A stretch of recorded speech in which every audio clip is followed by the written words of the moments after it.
Hello friends welcome back to my channel. देखते पाচ্ছেন আমি সকাল সকাল রান্নাঘরে চলে এসেছি। তো আজ আমি আপনাদের সাথে শেয়ার করব ডিম আলুর তরকারি। তো দেখে নাও, আমি এখানে কিন্তু আগে থেকে ডিম কেটে রেখেছি আর আলু আমি কেটে রেখেছি, আর নিয়েছি একটা টমেটো আর একটুখানি পেঁয়াজ কুচি। তাহলে চলুন শুরু করে দিই আজকে রেসিপি। গ্যাসটা অন করে আমি এখানে একটা কড়াই বসিয়ে দিয়েছি। তো এর মধ্যে আমি দিয়ে দিচ্ছি অল্প পরিমাণ মতো রেপসিড তেল।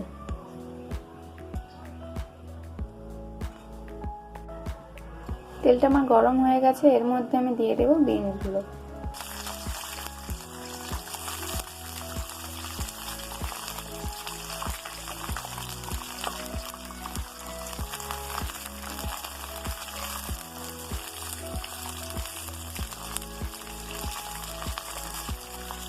কিন্তু গ্যাসের ফ্লেমটাকে মিডিয়ামে রেখে বিনসগুলোকে ভেজে নিচ্ছি 2 মিনিটের জন্য। চাপা দিয়ে দেবো।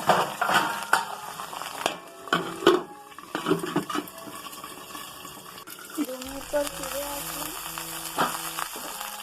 আমার কিন্তু জিনিসগুলো প্রায় ভাজা ভাজা হয়ে গেছে, আর আমি বেশি ভাজবো না এটাকে। এর মধ্যে আমি কিন্তু কোনো নুন আর হলুদ কিন্তু অ্যাড করি না।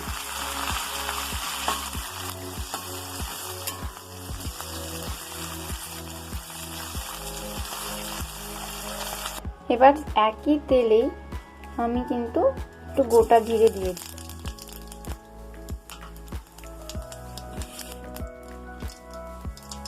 জিরেটা আমার প্রায় ভাজা ভাজা হয়ে গেছে, আলুগুলো দিয়ে দিচ্ছি। আপনারা চাইলে আলুগুলো আগেও ভেজে নিতে পারেন, আমি একেবারেই ভেজে নিচ্ছি, আমি আলাদা আলাদা করে কিছু ভাজছি না।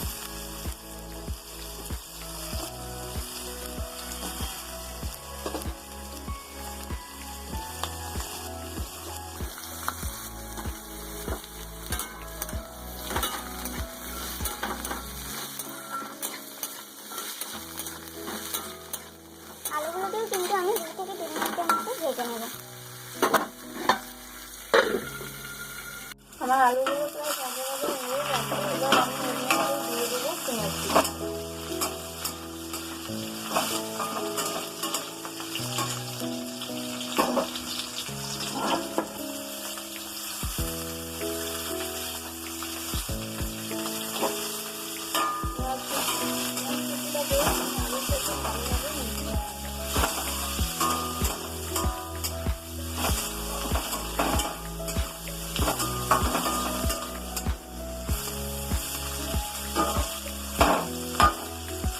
চাপা দিয়ে আরো 1 মিনিটের মতো ভাজতে দেবো।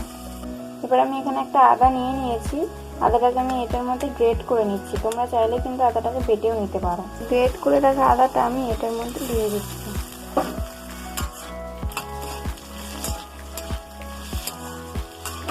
দিয়ে সবকিছুর সাথে ভালোভাবে মিশিয়ে নিচ্ছি।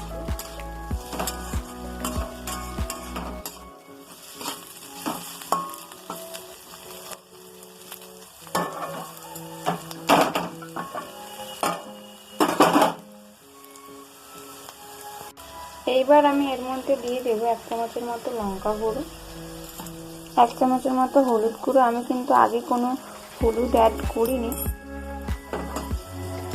এগুলোকে ভালোভাবে এর সাথে মিশিয়ে নেব। ঝালটা অবশ্যই আপনারা আপনাদের স্বাদ অনুযায়ী দেবেন। আমি এখানে 1 চামচের মতোই লঙ্কা গুঁড়ো দিয়েছি। এবার আমি বিনসগুলোকেও এর মধ্যে ঢেলে দেবো।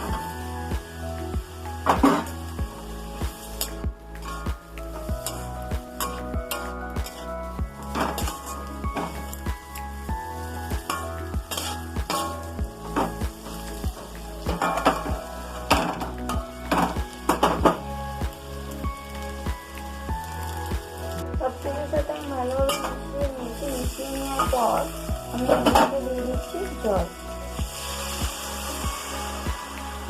পর এর উপরেই আমি দিয়ে দেবো একটা টমেটো। আমি এখানে টমেটোকে কিন্তু ভাজা করিনি, কারণ টমেটোটা যদি আমি আগে দিয়ে দিতাম আলুগুলো কিন্তু আমার সিদ্ধ হতে অনেক দেরি হতো। করে কাঁচা টমেটো আগে দিয়ে দিয়েছি। এতে কোনো তরকারির কোনো চেঞ্জ আসবে না, যে কাঁচা কাঁচা ভাবটাও কিন্তু থাকবে না। আর এর উপর থেকেই আমি ছড়িয়ে দেব নুন। আমি কিন্তু আগে কোনো নুন অ্যাড করিনি, ভাজার সময়ও কিন্তু আমি কোনো নুন দিইনি। তো আপনারা পরিমাণ মতোই নুনটা দেবেন। আমি এখানে 3 চামচের মতো, ছোট 3 চামচের মতো আমি নুনটা দিয়েছি।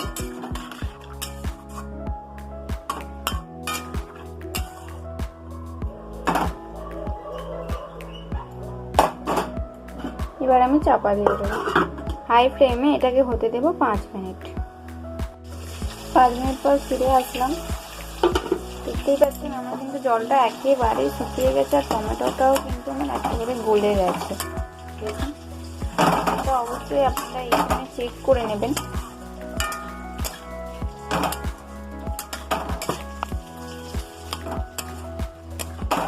তো তৈরি হয়ে গেল আমাদের আজকে রেসিপি। চলো এবার আমি একটা প্লেটে এটাকে সার্ভ করে দিচ্ছি। দেখুন আমি কিন্তু একটা প্লেটে সার্ভ করে দিয়েছি, কত সুন্দর দেখতে হয়েছে। ভিডিওটি যদি ভালো লেগে থাকে সবাই লাইক, শেয়ার অ্যান্ড কমেন্ট করবেন। আজ এই পর্যন্ত, আবার দেখা হবে নতুন কোনো রেসিপির সাথে। সবাই ভালো থাকবেন, সুস্থ থাকবেন। বাই।